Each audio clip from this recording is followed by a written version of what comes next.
Leitura do livro Cristianismo Puro e Simples, de C.S. Lewis. Parte 12, capítulo 9, Caridade.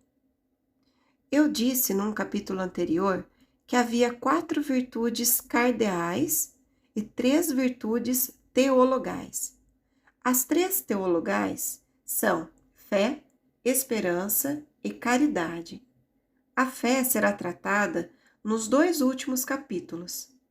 Tratamos parcialmente da caridade no capítulo 7, mas naquela ocasião eu me concentrei naquela parte da caridade que se chama perdão. Gostaria agora de acrescentar algo mais a essa exposição. Primeiro, quanto ao sentido da palavra. Caridade, nos dias atuais, significa simplesmente o que costumava ser chamado de dar esmolas, isto é, ajudar os pobres. Originalmente, ela tinha um sentido muito mais amplo. Você pode ver como ela adquiriu o sentido moderno se uma pessoa tem a qualidade da caridade. Dar aos pobres é uma das coisas mais óbvias que ela faz. E foi assim que as pessoas passaram a falar, como se isso fosse tudo o que está implicado na caridade. À semelhança disso, a rima é a coisa mais óbvia da poesia, de modo que as pessoas passaram a se referir à poesia como mera rima e nada mais. Caridade significa amor no sentido cristão, mas o amor no sentido cristão não se refere a nenhuma emoção. Não se trata de um estado de sentimento, mas da vontade. Daquele estado da vontade que temos naturalmente sobre nós e devemos aprender a ter com relação às outras pessoas. Destaquei no capítulo sobre o perdão que nosso amor por nós mesmos não quer dizer simpatia por nós mesmos, mas sim que queremos o nosso próprio bem. Da mesma forma, o amor cristão, ou a caridade, pelos nossos vizinhos é algo bem diferente de gostar ou ter simpatia por eles. Nós gostamos e simpatizamos com certas pessoas e com outras não. É importante entender que esse simpatizar natural não é nem um pecado, nem uma virtude, assim como não o são nossas preferências alimentícias, e sim apenas um fato. Mas é claro que nossas atitudes com relação a esses gostos podem ser pecaminosas ou virtuosas. A simpatia ou a afeição natural pelas pessoas tornam mais fácil ser caridoso com elas. Por isso, normalmente, é um dever encorajar as nossas afeições, gostar tanto de pessoas quanto conseguirmos. Da mesma forma que muitas vezes é o nosso dever estimular em nós o gosto por exercícios ou pela comida saudável. Não porque essa seja propriamente a virtude da caridade, mas porque é uma forma de nos ajudar a alcançá-la. Por outro lado, também é necessário manter-se muito atento ao perigo de que nossa simpatia por alguém nos impeça de ser caridosos ou até injustos com os demais. Há casos em que nossa simpatia entra em conflito com nossa caridade, no que diz respeito à pessoa da qual gostamos. Por exemplo, uma mãe amorosa pode ser tentada pela afeição natural de mimar seu filho, isto é, satisfazer seus próprios impulsos afetivos à custa da real felicidade posterior da criança. Contudo, por mais que a simpatia natural devesse ser encorajada normalmente, seria bem errado pensar que o caminho para se tornar caridoso é ficar acomodado, tentando produzir sentimentos afetuosos. Algumas pessoas são frias em seu temperamento, e isso pode ser um infortúnio para elas, mas não é um pecado. tanto quanto não é pecado ter uma má digestão. E isso não as exclui da oportunidade, nem serve como desculpa para elas não terem a obrigação de aprender a serem caridosas. A regra para nós é perfeitamente simples. Não perca seu tempo se preocupando se você ama o seu vizinho. Haja como se o amasse. Assim que fazemos isso, descobrimos um dos grandes segredos. Quando você começa a se comportar como se amasse alguém, vai acabar amando mesmo. Se você for ofender uma pessoa de quem não gosta, vai acabar desgostando dela ainda mais. Por outro lado, se fizer algo de bom a ela, em contrapartida, vai acabar desgostando dela menos. É claro que há uma exceção. Se você lhe fizer esse bem não para agradar a Deus, e nem para obedecer à lei da caridade, mas para lhe mostrar que camarada bacana e pronto a perdoar você é, e, assim, colocá-la em dívida com você e ficar à espera de gratidão, provavelmente ficará desapontado. As pessoas não são tolas. Elas enxergam o exibicionismo ou a politicagem de longe. Mas sempre que fazemos o bem ao outro só porque se trata de um ser, como nós, criado por Deus, e desejamos a felicidade dele como desejamos a nossa, devemos ter aprendido a amá-lo um pouco mais, ou pelo menos, a desgostar dele um pouco menos. Consequentemente, embora a caridade soe como uma coisa bastante fria para pessoas cuja cabeça está cheia de sentimentalismo, e embora ela seja bem diferente da afeição propriamente dita, direciona-nos a esta última. A diferença entre um cristão e um ímpio não é que este último tem apenas afeições ou simpatias, e o cristão somente caridade. A pessoa não cristã é legal com certas pessoas porque gosta delas. Já o cristão, tentando ser legal com todos, acaba gostando de cada vez mais pessoas ao longo da vida. Inclusive pessoas das quais ele não conseguiria imaginar gostar no começo. Essa mesma lei espiritual trabalha de forma terrível na direção oposta.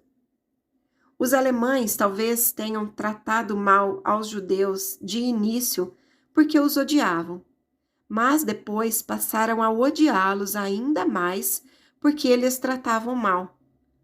Quanto mais cruel você é, mais odiará. E quanto mais você odeia, mais cruel vai se tornar. E assim por diante, num ciclo vicioso eterno. O bem e o mal crescem numa PG, progressão geométrica. É por isso que as mínimas decisões que você e eu tomamos no dia a dia são de importância infinita. A menor boa ação de hoje é a captura de um ponto estratégico do qual, alguns meses mais tarde, você poderá estar em condições de prosseguir para vitórias com as quais nunca sonhou.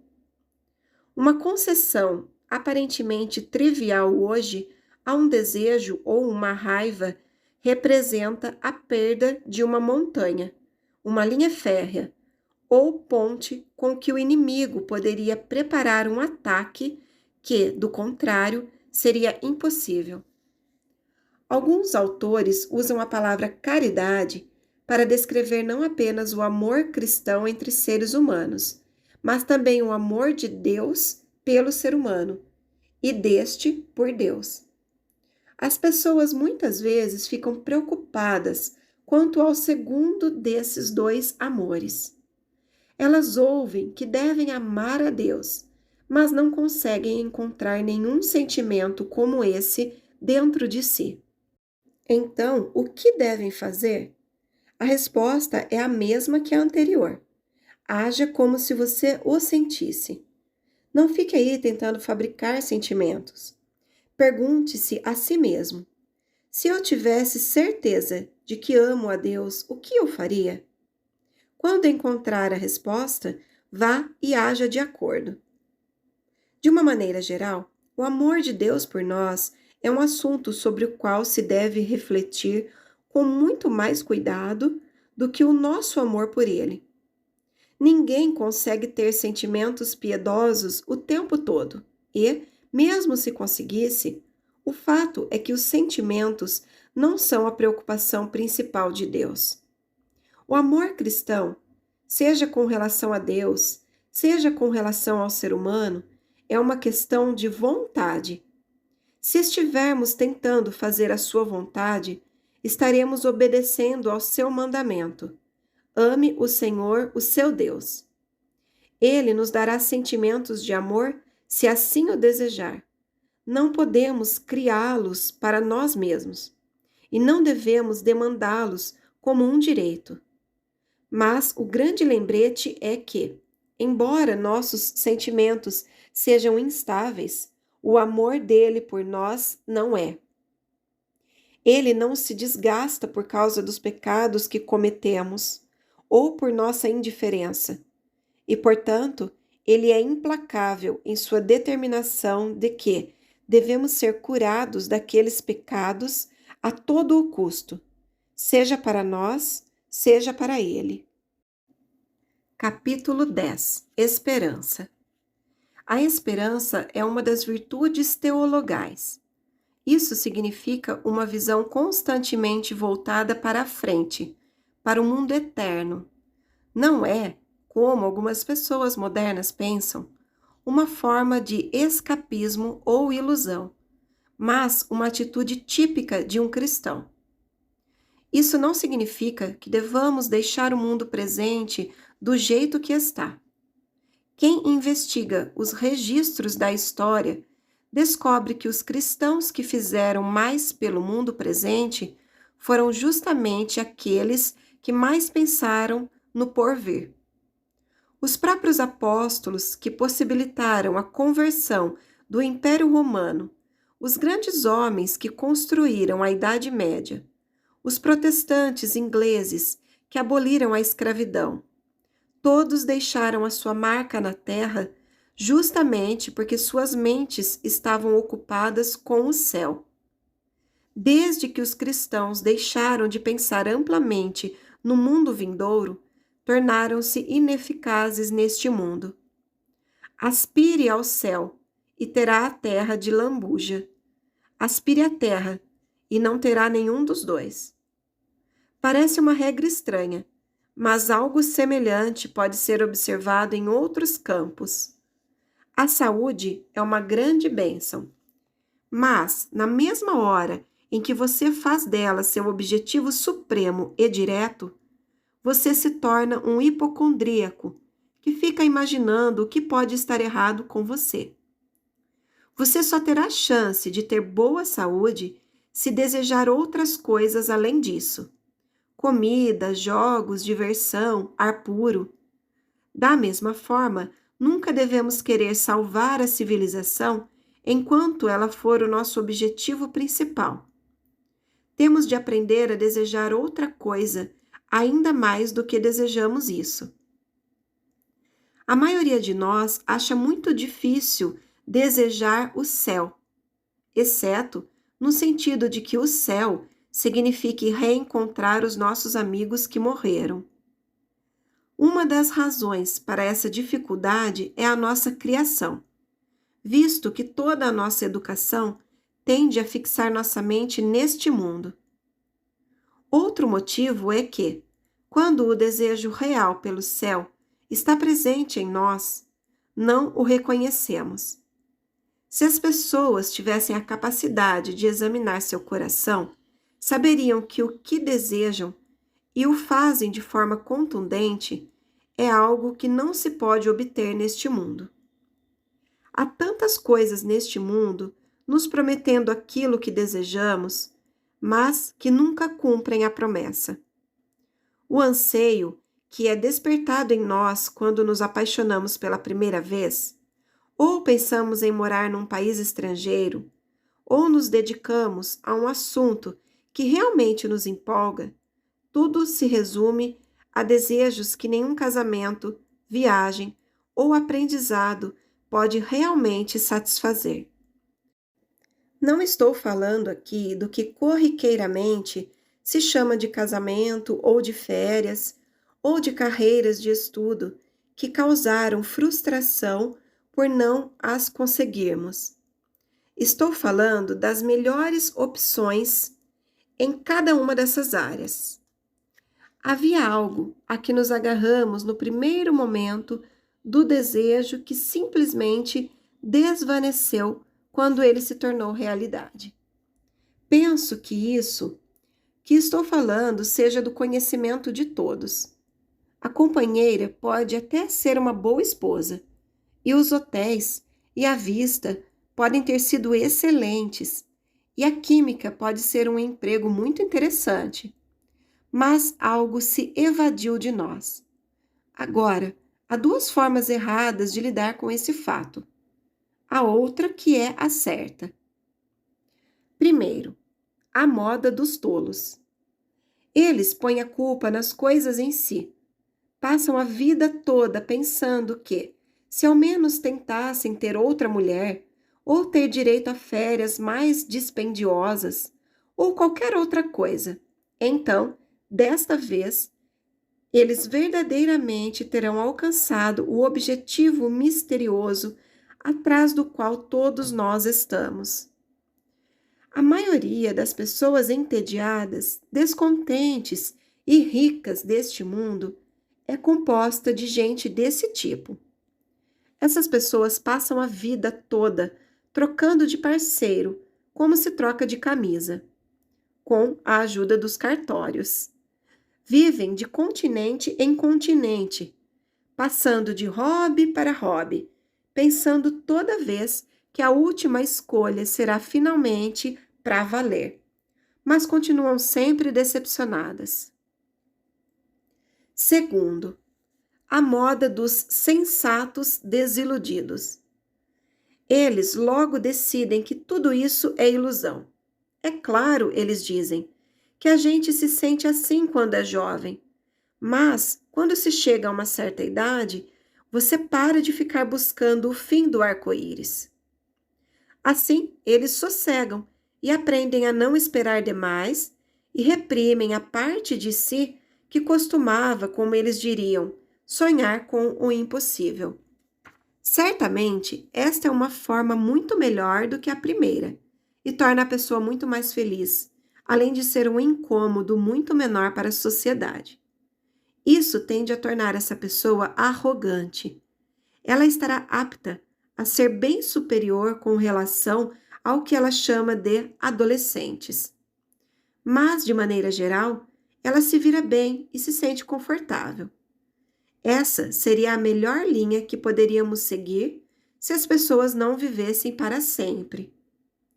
Mas suponha que a felicidade eterna exista realmente e esteja esperando por nós. Suponha que se possa atingir o fim do arco-íris. Nesse caso, seria uma pena descobrir tarde demais, no instante seguinte à morte, que por causa do nosso alegado bom senso, tenhamos sufocado em nós a possibilidade de desfrutar da felicidade. Terceiro, a moda cristã. O cristão diz: as criaturas não nasceriam com desejos se não existisse a satisfação para esses desejos. Um bebê sente fome. Muito bem, existe a comida. Um pato deseja nadar. Muito bem, existe a água. Os seres humanos sentem desejo sexual. Muito bem, existe o sexo. Ao descobrir em mim um desejo que nenhuma experiência deste mundo poderia satisfazer, a explicação mais provável é que eu tenha sido feito para outro mundo. Se nenhum dos meus prazeres terrenos consegue me satisfazer, isso não prova que o universo é uma fraude. Provavelmente os prazeres terrenos nunca tivessem tido a intenção de satisfazer esse desejo, de apenas despertá-lo para levá-lo à satisfação real. Nesse caso, tenho de cuidar, por um lado, para nunca desprezar ou ser ingrato por essas bênçãos terrenas, e, por outro, nunca tomá-las equivocadamente por algo mais do que elas são, meras cópias, eco ou miragem. Tenho de manter vivo em mim o desejo pelo meu verdadeiro país de destino, aquele que não encontrarei antes da minha morte. Nunca devo deixar que ele me sufoque ou fique de lado. A jornada para esse outro mundo e a ajuda para que os outros façam a mesma coisa devem se tornar o objetivo principal da vida. Não há necessidade de se preocupar com pessoas debochadas, que tentam ridicularizar a esperança cristã pelo céu, dizendo que não desejam passar a eternidade tocando harpa. A resposta a pessoas assim é que, se elas não conseguem entender livros escritos para adultos, não deveriam falar sobre eles. Todo o imaginário das escrituras, harpas, coroas, ouro, etc., é uma tentativa meramente simbólica de expressar o inexprimível. Os instrumentos musicais são mencionados porque, para muita gente, nem todos, a música é algo familiar na vida presente que mais fortemente sugere o êxtase e a eternidade. As coroas são mencionadas para sugerir o fato de que aqueles que estão unidos com Deus na eternidade compartilham o seu esplendor, seu poder e sua alegria. O ouro é mencionado para sugerir a perenidade do céu. O ouro não enferruja. E a preciosidade disso. Aqueles que tomam esses símbolos literalmente poderiam muito bem pensar também que, quando Cristo nos disse para sermos como as pombas, ele quis dizer que era para botarmos ovos. Capítulo 11. Fé. Devo falar neste capítulo sobre o que os cristãos chamam de fé. Basicamente, a palavra fé parece ser usada pelos cristãos em dois sentidos ou em dois níveis, que serão tratados separadamente. No primeiro sentido, ela significa simplesmente crença, aceitar ou referir-se às doutrinas do cristianismo como verdadeiras. Isso é razoavelmente simples. Mas o que intriga as pessoas, pelo menos isso costumava me intrigar, é o fato de que os cristãos se refiram à fé, nesse sentido, como uma virtude. Eu costumava me perguntar como poderia a fé ser uma virtude. O que há de moral ou imoral em acreditar ou não em um conjunto de afirmações? Obviamente, como eu costumava dizer, uma pessoa em sã consciência aceita ou refuta qualquer afirmação, não porque esteja ou não esteja afim, mas porque as evidências lhe parecem boas ou ruins. Se estivesse errada sobre a validade da evidência, isso não significaria que é uma má pessoa, mas apenas que não é muito inteligente. E seria pura estupidez se, sabendo que a evidência é insuficiente, se forçasse a acreditar nela a si mesmo. Bem, continuo pensando assim, mas o que eu até então não percebia, e uma boa parte das pessoas ainda não o faz, era isto. Eu estava presumindo que, se a mente humana aceita uma coisa como verdadeira uma vez, ela continuará a se referir a ela automaticamente como verdadeira, até que surja alguma razão real para reconsiderar o caso. Na verdade, eu estava partindo do pressuposto de que a mente humana é completamente regida pela razão, mas ela não é. Vou dar um exemplo. Minha razão está perfeitamente convencida, por evidências suficientes, de que os anestésicos não vão me sufocar e que os cirurgiões adequadamente treinados não começariam a cirurgia enquanto eu estivesse consciente. Mas isso não altera o fato de que, quando eles me deitarem na maca e cobrirem o rosto com suas máscaras assustadoras, um pânico meramente infantil toma conta de mim. Começo a me imaginar sufocando de medo de que eles comecem a me cortar antes de eu estar apropriadamente sedado. Em outras palavras, eu perco a minha fé nas anestesias. Não é a razão que está tirando a minha fé. Pelo contrário, minha fé está fundada na razão. O problema são minha imaginação e as minhas emoções. A batalha está sendo travada entre fé e razão, de um lado, e emoção e imaginação, de outro. Ao parar para pensar, vamos nos lembrar de vários exemplos similares.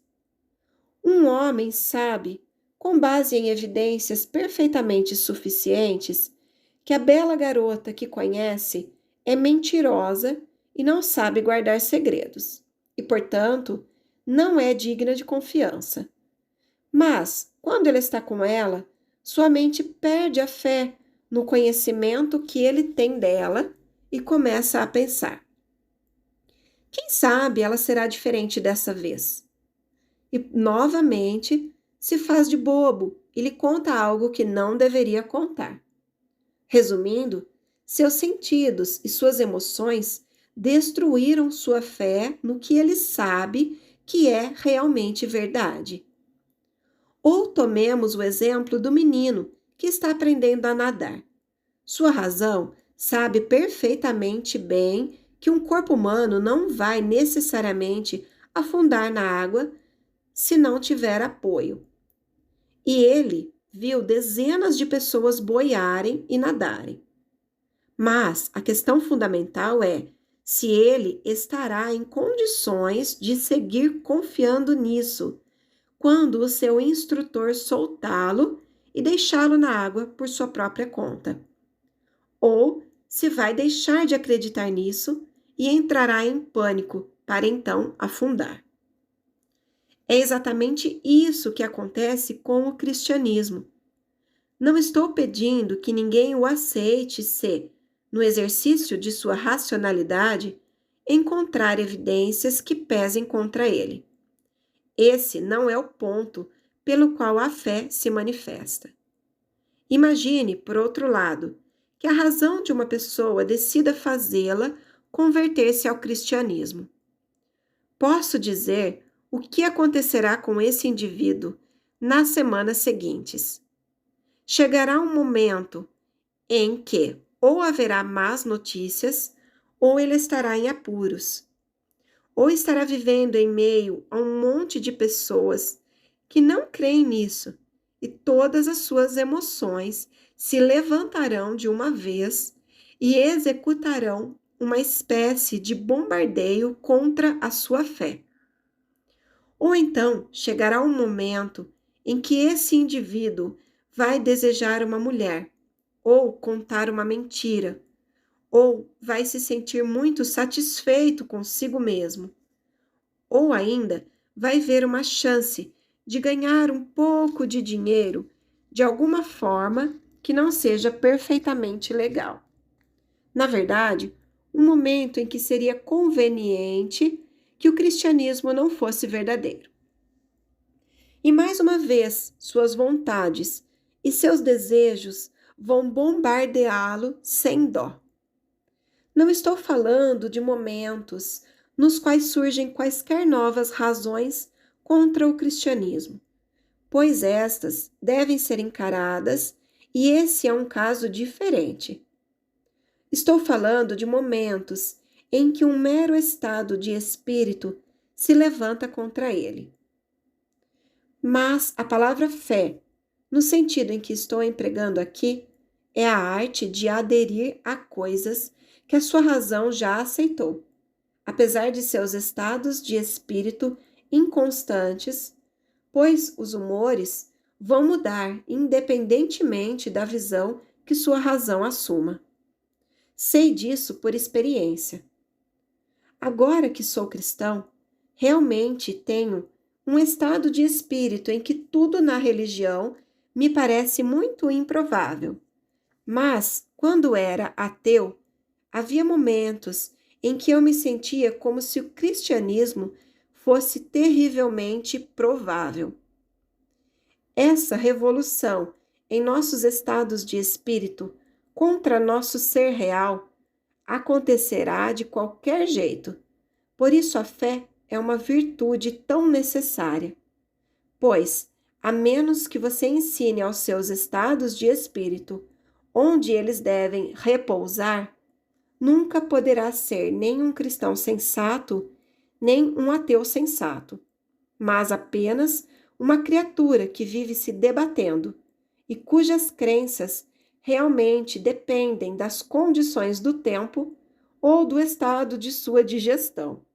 Consequentemente, é preciso desenvolver o hábito da fé. O primeiro passo é reconhecer o fato de que os estados de espírito mudam.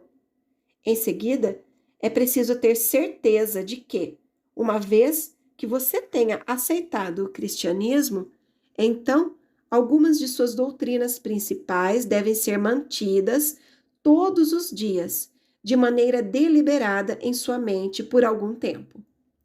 É por esse motivo que as orações diárias, as leituras religiosas e a frequência aos cultos são necessárias à vida cristã, pois temos de ser continuamente lembrados daquilo em que acreditamos. Nem essa crença, nem alguma outra, se manterá viva em nossa mente automaticamente. Logo, elas precisam ser alimentadas.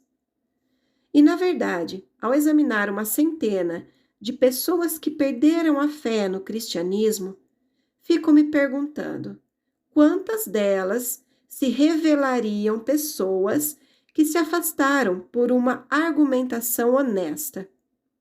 Não é verdade que a maioria simplesmente se desvia? Agora, vou-me voltar para a fé no segundo e mais alto sentido.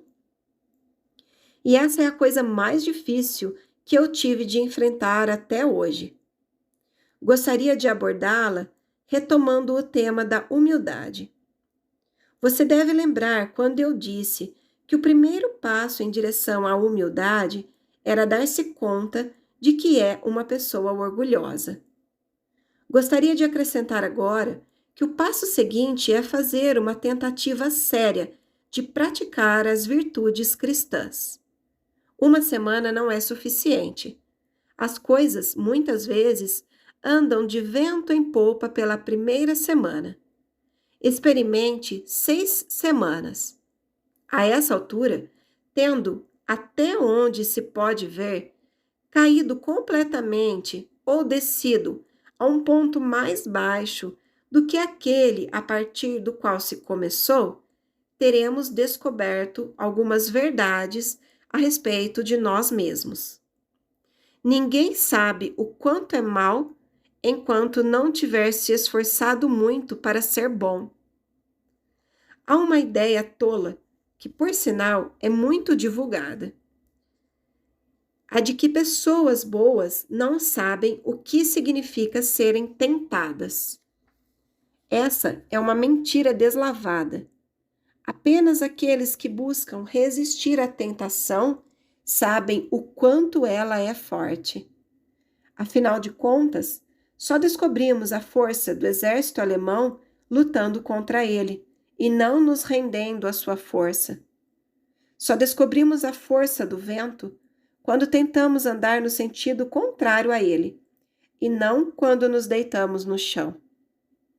Uma pessoa que cede à tentação, depois de 5 minutos, simplesmente não sabe o que teria acontecido uma hora depois. É por isso que pessoas más, em certo sentido, sabem muito pouco a respeito da maldade, uma vez que vivem numa redoma pelo fato de sempre cederem. Só descobrimos a força do impulso maligno dentro de nós quando tentamos lutar contra ele. E Cristo, por ter sido o único homem que nunca cedeu à tentação, também é o único homem que conhece o que significa realmente ser tentado. Ele é o mais realista de todos. Muito bem, então. O ponto principal que aprendemos da tentativa séria de praticar as virtudes cristãs é que falhamos. Se houve alguma ideia de que Deus tenha nos submetido a algum tipo de exame e que devemos adquirir boas notas por mérito, tal noção tem de ser eliminada. Se houve alguma ideia de uma espécie de barganha, qualquer ideia de que poderíamos desempenhar nossa parte no contrato e, assim, pôr Deus em nossa lista de devedores, de modo que seja seu dever, por mera justiça, cumprir com sua parte, essa ideia também deve ser afastada. Penso que todos que possuem uma fé vaga em Deus tenham na mente essa ideia de exame ou barganha, até se tornarem cristãos. O primeiro resultado do cristianismo real é eliminar essa ideia.